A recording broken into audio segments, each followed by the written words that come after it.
Salut à toutes, c'est Lynn de Zone de Boost. Je te retrouve aujourd'hui pour te parler dans le Serenity Day de ma routine matinale qui m'a fait gagner au moins 2 à 3 heures de temps libre par jour. Donc je voulais partager ça avec toi. On se retrouve tout de suite. Je te laisse le temps de te faire un petit café ou un petit thé.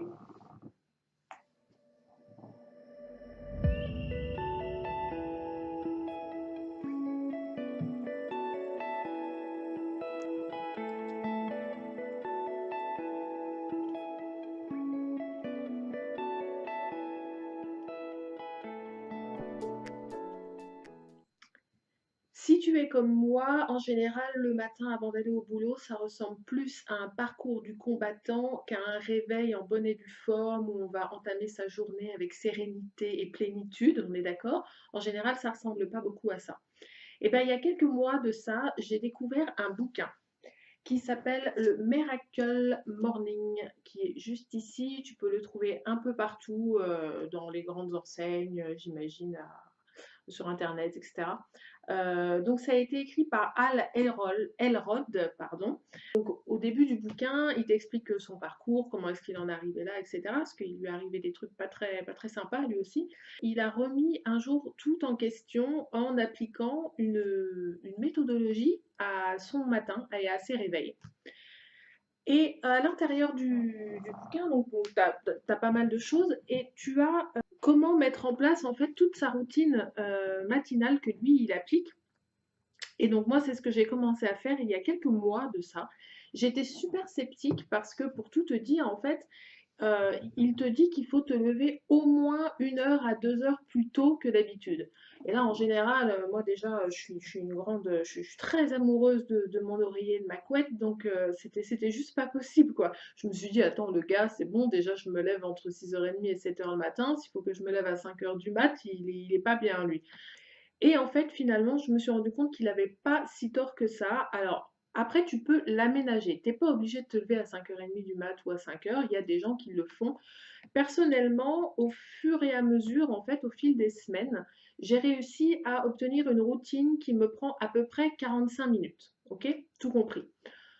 Donc 45 minutes, ça veut dire qu'il faut se lever à peu près 45 minutes plus tôt. Il y a des matins où je ne fais pas mes 45 minutes et où je vais prendre en fait des parties pour les mettre ailleurs dans ma journée. Après, chacun s'organise comme il veut. Le seul truc en fait qui est super important à retenir de ça, c'est que la méthode que te donne le Miracle Morning, c'est une méthode qui va te faire gagner du temps parce que elle va te permettre dès le matin d'obtenir une concentration et une sérénité qui va t'aider vraiment à gagner beaucoup, beaucoup de temps dans ta journée. Donc ça, c'est pour ça que je voulais partager ça avec toi, parce qu'on court tout après le temps. Et comme cette semaine est sous le signe du temps sur Zone de Boost, je me suis dit, comment est-ce que toi, tu as fait pour gagner du temps? Et je me suis dit, ouais, bah, clairement, c'est le Miracle Morning qui m'a sauvé la vie, quoi. Alors, je t'explique un peu comment ça se passe. L'auteur donne ce qu'il appelle des savers. Ok, donc les savers, en fait, c'est juste un acronyme pour pouvoir te rappeler plus facilement de ce qu'il raconte. Donc en fait, ce sont 6 étapes, donc 6 choses à intégrer à ta routine matinale et qui vont donc te mettre dans une situation, dans un comportement, en fait, dans une atmosphère vraiment dès le début de ta journée qui va t'amener à être hyper productive et hyper sereine et vraiment à faire les choses dans l'ordre sans perdre de temps. Ce qui fait qu'à la fin de ta journée, du coup, tu vas avoir récupéré comme ça 1 heure, 2 heures, même parfois même 3 heures de temps libre finalement que tu vas pouvoir utiliser pour faire autre chose. Alors, les savers sont donc au nombre de 6 et ils s'enchaînent comme ça. Le S, c'est pour silence. Ok? Donc le silence, ça veut dire que la première chose que tu vas faire le matin en te réveillant, c'est pas de foncer sous la douche, c'est pas de foncer la tête dans ton placard pour savoir ce que tu vas mettre, etc. C'est au contraire de t'accorder en fait quelques minutes de silence pur et simple. Et pendant ces minutes-là, tu vas en profiter pour faire ce qu'on appelle les gratitudes. Donc les gratitudes, c'est quelque chose qui se fait dans la pensée positive. Donc, j'imagine que tu as entendu parler déjà de la pensée positive. Je reviendrai là-dessus un petit peu plus tard parce que c'est vraiment un concept, la pensée positive, et c'est super intéressant. Donc la première chose déjà que tu fais quand tu te lèves, c'est tu bois un grand verre d'eau. Pourquoi? Parce que tu viens de passer un certain nombre d'heures à dormir et du coup ton corps est complètement déshydraté. Donc la première chose que tu veux faire en fait, c'est lui apporter de l'hydratation. Donc déjà, tu t'organises la veille, tu déposes un verre d'eau ou une bouteille d'eau à côté de ton lit et du coup le matin quand tu te lèves, tu bois un grand verre d'eau. Ensuite, tu vas directement te laver les dents. Donc ça, c'est la deuxième chose à faire. Pourquoi est-ce qu'il faut aller se lever directement les dents? Alors, c'est pas parce qu'on a une haleine de poney, aussi, mais bon, bref. Mais sinon, c'est parce que, en fait, le fait de faire un geste du quotidien permet à ton cerveau de se réveiller en douceur. Et donc, se laver les dents, c'est comme c'est quelque chose qu'on fait tous les jours. Du coup, ton cerveau assimile que eh ben, c'est l'heure du réveil et qu'il faut y aller maintenant, quoi. Donc voilà, tu fais ça. Ensuite, moi personnellement, je vais préparer le café en général. Donc, je me fais mon petit café et tout, et après je me dirige vers le salon.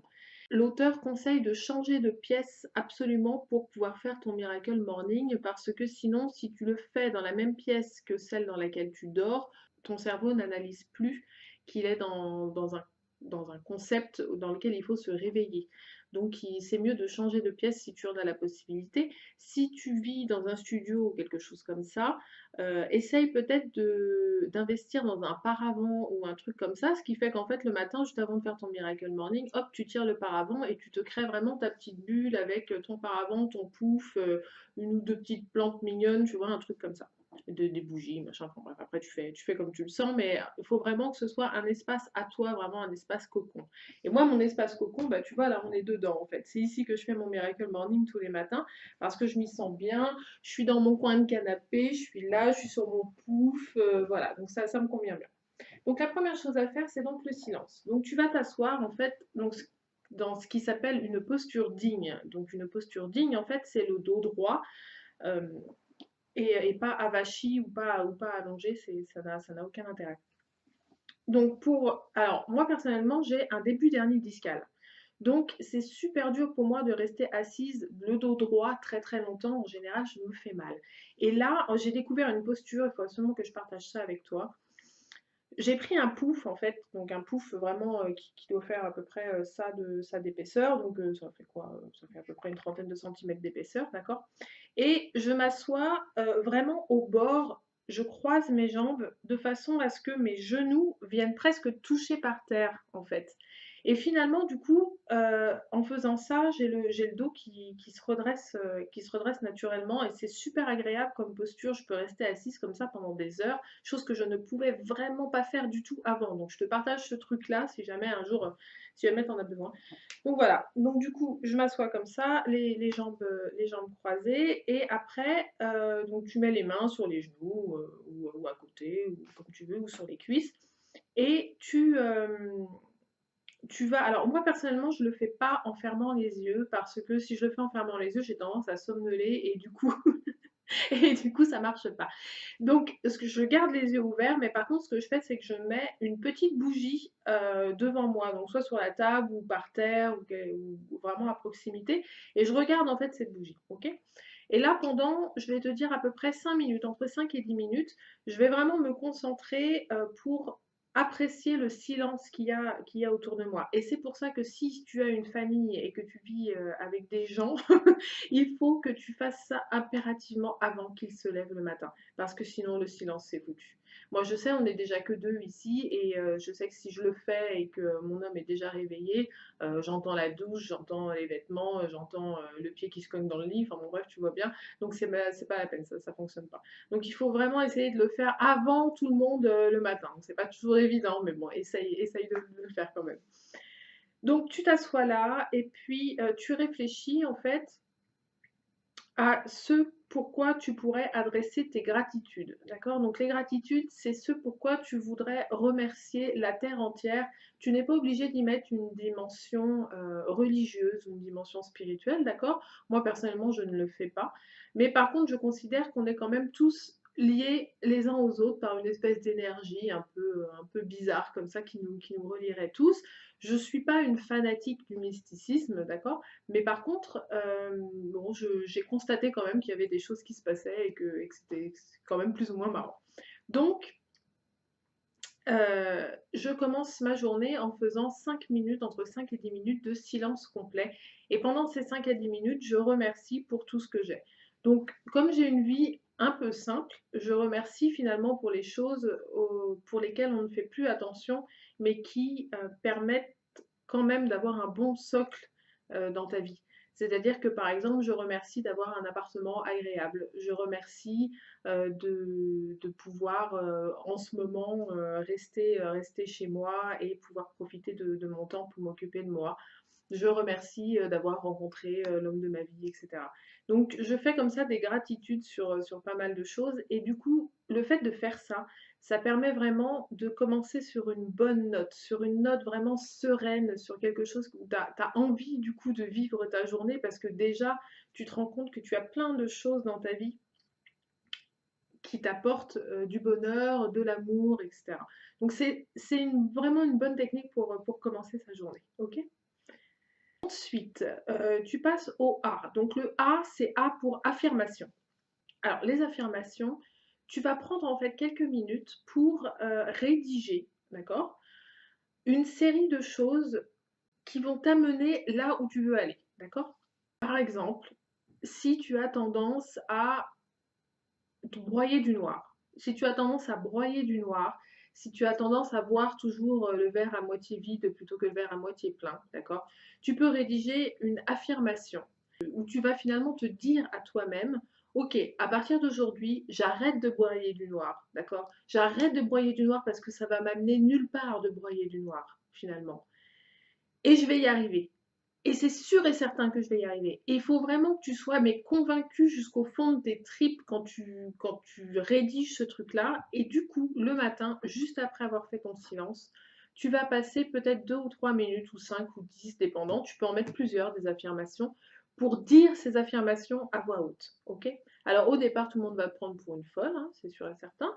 Euh, Moi, je le fais pas en hurlant. Alors, il y a des gens, donc les gens qui suivent Anthony Robbins, eux le font le matin en hurlant sous la douche ou en hurlant dehors, enfin bon bref. Donc bon, moi je ne vais pas hurler et réveiller la moitié du quartier dès le matin, donc je ne fais pas ça. Mais par contre, je le dis à voix haute quand même, suffisamment haut pour pouvoir m'entendre, mais suffisamment bas pour pas réveiller tout le monde, ok? Mais par contre, j'y mets vraiment toutes mes tripes. Quand je le dis, là pour le coup, je me lève et je fais les 100 pas en fait dans la pièce et je dis vraiment ce que je veux faire et ce que je veux devenir et je me dis je vais y arriver parce que de toute façon c'est comme ça, je mérite ce qui va m'arriver, je mérite de vivre comme ça, je mérite d'obtenir ce que je veux. Enfin vraiment, tu vois, il faut vraiment transpirer le truc quoi, jusque dans ta peau quoi. Donc voilà, tu fais ça. Le fait de faire ça, en fait, ça va te mettre évidemment dans une dimension motivante pour le reste de ta journée et inconsciemment, ton cerveau va mettre sur ton chemin des choses qui vont te permettre d'atteindre ce que tu as dit le matin. Et je te promets que c'est assez exceptionnel. Moi, je n'ai jamais eu autant de choses comme ça, du coup, que j'ai vérifiées et qui me sont arrivées qu'en faisant ça. Depuis que je fais ça, je ne vais pas dire ma vie a été transformée parce qu'il faut pas déconner, mais j'ai quand même eu des améliorations dans des domaines de ma vie où vraiment je m'y attendais pas du tout. Donc je te recommande vivement de faire ça. Ok? Le V c'est pour visualisation. Donc là, tu reviens sur ton pouce, ok? Ou dans l'endroit où tu t'assois où tu as fait le silence. Tu fermes les yeux, là pour le coup, et tu vas visualiser ta journée idéale. Donc c'est quelque chose que j'avais proposé dans un des Weekend Challenge il y a quelques temps de ça. Donc tu peux aller voir sur le blog dans la section Weekend Challenge, tu retrouveras ça. En fait, le but du jeu, c'est de visualiser une journée idéale, c'est-à-dire une journée où tu t'imagines que tu te réveilles, donc tu t'imagines dans un certain environnement, d'accord? T'imagines peut-être que ça sent le café, t'imagines peut-être le lever de soleil ou la mer à travers la porte vitrée qui ouvre sur une terrasse. Tu vois, je te dis n'importe quoi. Enfin, je te dis n'importe quoi. Je te dis surtout ce à quoi moi je pense. Ok? Donc tu vas faire ça, tu vas vraiment imaginer ta journée idéale du lever au coucher avec toutes les étapes qui vont te permettre d'atteindre ce que tu as dit juste avant dans ton affirmation. D'accord? Par exemple, si dans ton affirmation tu as dit je veux perdre 15 kilos parce que c'est bon, là, il faut absolument que je me reprenne en main, je commence à avoir mal au dos, je me sens pas bien, j'arrive plus à m'habiller comme je veux et tout. Donc vraiment, il faut absolument que je perde ces 15 kilos, ok? Quand tu vas passer à la visualisation, tu vas imaginer la journée qu'il te faudrait vivre pour pouvoir atteindre cet objectif. Donc tu vas t'imaginer par exemple te lever, aller au boulot et descendre une station de métro plus tôt, profiter de la période entre midi et deux pour aller faire un tour à la piscine, que sais-je. Après ça c'est à toi de voir et sortir du travail le soir et aller faire 30 minutes de jogging à ta salle de sport ou quoi ou qu'est-ce. Ok? Donc tu vas vraiment imaginer ta journée comme ça. Tu peux imaginer ce que tu manges. Au contraire, il faut absolument en fait que tu intègres dans ta visualisation les 5 sens, d'accord? Donc il faut vraiment, vraiment que tu vives la scène que tu es en train d'imaginer comme si tu étais en train de la vivre en vrai. Alors pourquoi est-ce qu'il faut pratiquer des visualisations qui ont l'air vraies? Parce que ton cerveau a horreur des trucs qui ne vont pas.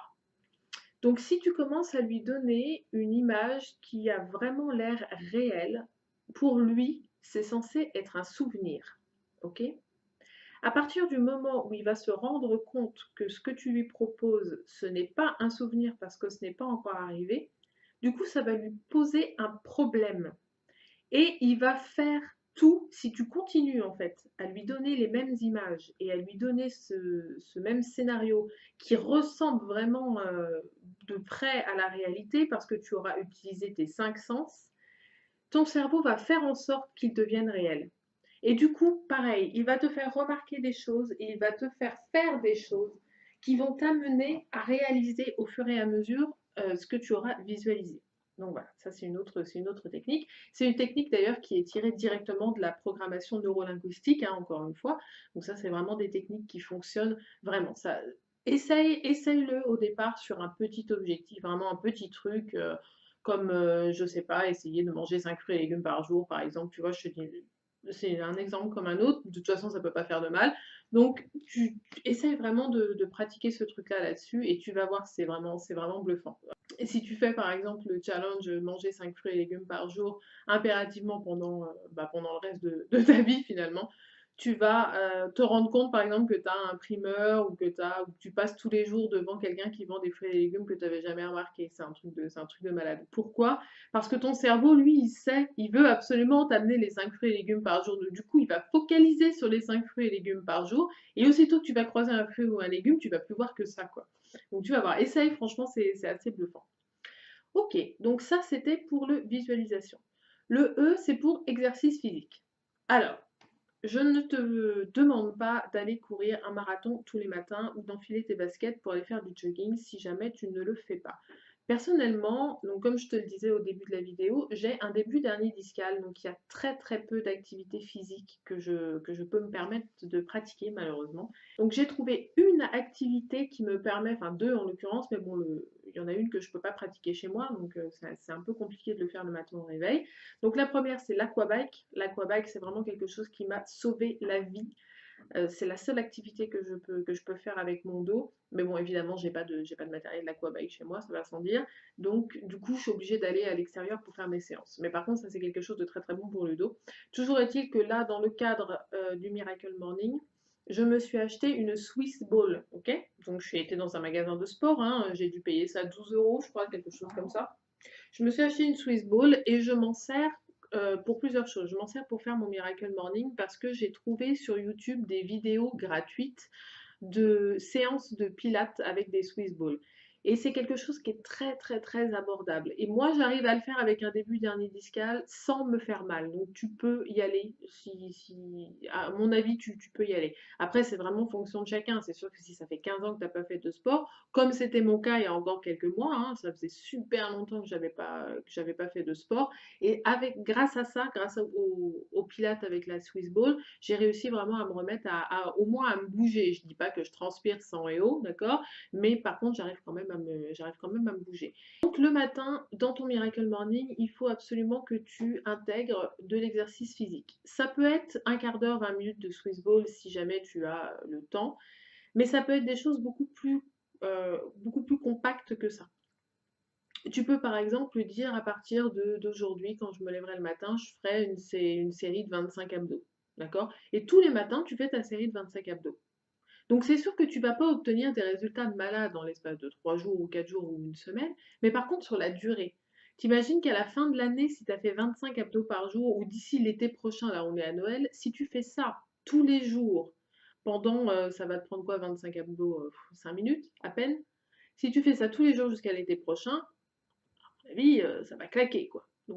L'étape suivante du Miracle Morning, c'est le R, et le R, c'est pour reading. Alors, reading, ça veut dire ce que ça veut dire, donc ça veut dire lire. Donc là, tu peux prendre un bouquin et lire activement, et tu vas voir que c'est assez bluffant, parce qu'une fois que tu as fait toutes les étapes précédentes, quand tu ouvres ton bouquin et que tu lis, même si c'est une page, même si c'est 2 pages tous les matins, pour la lecture, on n'a pas besoin nécessairement de se poser pendant des heures pour emmagasiner des informations qu'on va lire. Au contraire, si tu lis un tout petit peu par jour, une page, 2 pages ou même 3 pages, mais que tu es extrêmement concentré en lisant ces pages-là, tu vas en retirer beaucoup plus de choses qu'une grosse lecture de 2, 3 heures, tu vois. Voilà. Surtout quand c'est des choses qu'il faut retenir et des choses que tu aimerais mettre en application. Donc évidemment, pendant le Miracle Morning, le mieux c'est quand même de choisir un bouquin qui va t'apporter quelque chose dans ton développement personnel, d'accord? Ou une compétence dans ton travail ou quelque chose comme ça. Le but, c'est évidemment pas de lire le dernier Lévy. Tu peux, mais enfin bon, ça n'a concrètement aucun intérêt. C'est super pour se divertir, hein, il fait des très bons bouquins, je n'ai rien contre Lévy. J'aime beaucoup ses bouquins d'ailleurs. Mais là, concrètement, dans le Miracle Morning, tu es là pour apprendre quelque chose sur toi. Donc tu peux relire le bouquin du Miracle Morning, parce qu'il y a plein de choses, et puis comme dans tout, on ne retient pas tout en une seule fois. Après, bon là j'ai ma bibliothèque à côté, tu peux apprendre tout un tas de choses. Ah, par exemple, j'ai un bouquin sur la gestion de projet. D'accord? Si je me mets à lire d'un seul coup 2 pages sur mon bouquin de gestion de projet tous les matins, bah, d'ici 2, 3 mois, j'aurai fini le bouquin et j'en saurai plus que 90% des gens. Tu vois, c'est des démarches comme ça en fait. Et tu vas voir que ça aussi, c'est super bluffant. Je n'ai jamais autant retenu quelque chose de mes lectures qu'en lisant comme ça, juste 1 ou 2 pages le matin. Alors personnellement, je lis pendant un bon 10 minutes. Je me mets un timer en fait. Donc, je me mets sur mon téléphone, je me mets un timer sur 10 minutes. Je commence ma lecture et puis après, comme ça, quand ça sonne, bah, j'arrête. Mais je sais que j'ai lu 10 minutes. Et donc en faisant ça, j'ai vraiment réussi à me rappeler beaucoup plus de choses de ce que je lisais. Donc ça, c'est vraiment quelque chose, si tu es dans une période où tu veux apprendre une nouvelle compétence, où tu veux en apprendre un peu plus sur toi ou quoi, tu peux lire aussi un bouquin sur la pleine conscience, tu peux lire un bouquin sur la méditation, tu peux lire un bouquin de psychologie, pourquoi pas. N'importe quoi en fait qui te fasse progresser sur ton cheminement à toi de développement personnel, toujours dans cette optique d'atteindre un objectif que tu te serais fixé. Alors, le S, c'est pour scribing, donc c'est le dernier de la série. Donc, scribing, c'est pour écriture. Ce que Al Elrod nous invite à faire, c'est à écrire tous les jours quelques pages, quelques lignes dans un petit carnet physique, si tu préfères, ou dans ton ordinateur, sur ta tablette, sur ton téléphone. Il y a plein d'applications maintenant qui existent pour faire ça. Tout l'intérêt de cette phase d'écriture, c'est vraiment de te mettre dans une situation de motivation et d'inspiration pour le reste de ta journée. Le fait de coucher sur le papier tout ce qui te passe par la tête va te permettre vraiment de libérer ton esprit et de pouvoir penser plus sereinement aux choses qu'il te reste à accomplir sur ta journée. Cette activité d'écriture, c'est précisément celle-ci qui va te permettre de gagner un temps considérable. Alors, pourquoi est-ce que je ne te recommande pas de ne pratiquer du coup que cette étape-là et de zapper toutes les autres? C'est parce que toutes les étapes qui viennent avant vont te permettre vraiment de te conditionner, toi, ton corps et ton cerveau, pour être le plus efficace possible dans cette période de planification. D'accord? Donc, tu vas pouvoir planifier ta journée vraiment de fond en comble, sans oublier d'y intégrer des plages horaires réservées vraiment à toi, d'accord? À toi, à ton développement personnel, à ce que tu veux faire. Pourquoi pas une séance de sport? Pourquoi pas une autre séance de lecture? Pourquoi pas de la méditation? Pourquoi pas quoi ou qu'est-ce? Je ne sais pas ce que tu as envie de faire. Mais il faut impérativement que tu puisses planifier dans ton emploi du temps des temps pour toi. Cette activité d'écriture, le matin, moi j'y consacre à peu près 10 minutes. J'y consacre 2-3 minutes pour écrire des choses sur moi, donc sur ce que je ressens, sur la façon dont je me sens en ce moment, les choses qui me passent par la tête, mes projets, mes idées, mes rêves, etc. Ok. Et tout le reste, en fait, c'est-à-dire le reste des 10 minutes, je les consacre à planifier ma journée. À partir du moment où tu vas commencer à planifier tes journées, tu vas voir que tu vas gagner un temps fou. Pourquoi?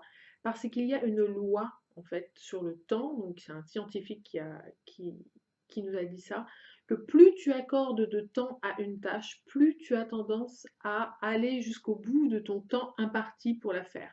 Tu vas te rendre compte qu'en attribuant un timing précis à des tâches quotidiennes, tu vas réussir à gagner du temps pour toi, pour faire autre chose. Tu vas te rendre compte qu'en ayant planifié des timings pour exécuter tes tâches, tu vas avoir tendance à les respecter. Parce que si, par exemple, tu as une tâche qui te prend en général 2 heures et que tu te dis, oui, ok, elle me prend 2 heures, mais elle me prend 2 heures parce que je prends quand même mon temps, ok? Du coup, si tu te dis, en fait, cette tâche-là, elle ne devrait pas me prendre 2 heures, elle devrait me prendre qu'1 heure finalement, tu vas dans ton planning rétrécir cette tâche-là et te dire, eh ben, cette fois-ci, je vais la faire de telle heure à telle heure. Et là, du coup, la deuxième heure, je vais pouvoir la consacrer à autre chose. Le fait de libérer tes pensées sur le papier dès le matin va vraiment te permettre d'atteindre un niveau de sérénité et d'efficacité pour le reste de ta journée que tu n'as probablement jamais connu. J'insiste vraiment là-dessus, c'est vraiment bluffant parce que du coup, tu sais que tu n'as plus à penser à tout ça, c'est marqué. C'est consigné dans un carnet ou sur ton ordinateur dans un document ou sur ton téléphone. Et du coup, tu sais que c'est écrit quelque part. Du coup, tu peux t'en débarrasser. C'est pas, tu n'as pas besoin d'y repenser pour le reste de ta journée. Et c'est vraiment libérateur. Le fait de profiter de cette période d'écriture pour planifier ta journée, ta semaine, pourquoi pas faire un rétro-planning sur un projet en particulier, te permet vraiment de gagner en efficacité et je t'assure que les résultats sont vraiment bluffants. Voilà, c'est tout pour moi pour aujourd'hui. J'espère que tu as aimé cette vidéo sur le Miracle Morning. N'hésite pas à consulter l'article sur le blog. Je mettrai un lien où tu pourras trouver ce livre. Personnellement, je l'ai dévoré en une journée. Ça se lit très très facilement. C'est vraiment pas très compliqué. Et tu apprends plein de choses sur toi. J'en profite aussi pour te dire que sur le blog, tu peux t'inscrire pour recevoir la newsletter et qu'en t'inscrivant, je t'offre un guide gratuit que j'ai rédigé moi-même. J'ai essayé de tirer de ma propre expérience tout un tas de choses et j'ai rédigé un e-book qui s'appelle Comment en finir avec les 3 grandes peurs qui t'empêchent d'avancer même si tu ne sais pas où tu vas. Dans cet e-book, il y a pas mal de choses sur la gestion du temps et je te fais faire d'ailleurs un petit exercice qui te permet de visualiser ton temps journalier, hebdomadaire et aussi le temps qu'il te reste à vivre tout simplement d'une manière peut-être un peu différente. Donc je t'invite à aller t'inscrire sur le site. Je te fais des gros bisous et je te dis à très bientôt. Bonne journée à toi. Salut!